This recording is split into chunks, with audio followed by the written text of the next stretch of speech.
இதுதான் measurement. So இதில் வந்து அக்கல்னா சைஸ் ரிவர்ஸில் வி எப்படி இருக்கும் அந்த மாதிரி. ஸோ கை ரெண்டு இங்கே தலை வந்து இந்த கேப்பில் இருக்கும். ஸோ இந்த பொசிஷனில் கீப் யுவர் ஹெட் இன்சைட். எப்போவுமே இந்த பிளாக்கை இப்படி எட்ஜில் வச்சு அழுத்தக்கூடாது, பிளாக் தூக்கிடும். அந்த மாதிரி ரொம்பவும் முனையில் வைக்கக்கூடாது. இந்த கை தூக்குதுங்க அப்படின்னா கொஞ்சம் ஃப்ரண்ட்டில் வச்சுக்கணும் பிளாக்கில். இல்லை ஓகே அப்படின்னா centre of the block, head is inside, push your hand. As அந்த மாதிரி ஃபர்ஸ்ட் டால்ஃபினில் வாக் பண்ண சொன்னோம்னா அது மாதிரி வாக் பண்ணி தலையை நல்லா வெளியேற்றணும். சி மை ஹெட், என்னோட வெயிட்லாம் தலையில் இல்லை, ஃபுல் வெயிட்டுமே கையில் தான் இருக்குது, தலையில் லைட்டாக இருக்கும்.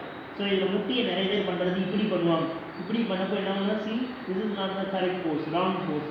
இடுப்பு இறங்கிடும், இடுப்பு இறங்கக்கூடாது, இப்படின்னா ஸ்ட்ரெயின் தான் ஆகும். ஸோ இந்த பொசிஷனில் நல்லா வாக் பண்ணணும். One knee rested here, point your feet after slowly another leg. Point your feet, கொஞ்சம் விடுற மாதிரி இருக்கும் இடுப்பு, நல்லா பாயிண்ட் பண்ணி after staying in this position. அப்புறம் இதுலேருந்து காலை எடுத்தோம்னா நேரம் கொண்டு போக முடியாது, கொஞ்சம் கொஞ்சமாக அப்படியே ஃப்ரெண்டில் கிக் பண்ணுற மாதிரி இப்படி கொஞ்சம் கொஞ்சமாக அப்படி போயிட்டு பாயிண்ட் யுவர் ஃபீட். இந்த ஷோல்டர் வெளியே போகும், அதை கண்ட்ரோல் பண்ணிக்கணும். ஆஃப்டர் ஸ்லோலி கிராஜுவலி ஸ்ட்ரெயினிங் த லெக். இதுக்கு தான் இந்த கோர் ஸ்ட்ரென்தனிங் பானம் முத்தாசன் பண்ணணும், பிளாங்க்ஸ்லாம் பண்ணணும். See my hand always control, then stay.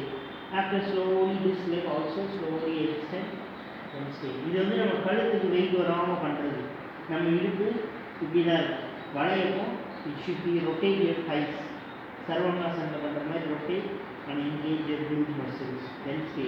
அப்புறம் you should be stay the variation. Hands நேர heel, after slowly slide to pointer. அதுக்கப்புறம் அதுலேயே eagle pose variation.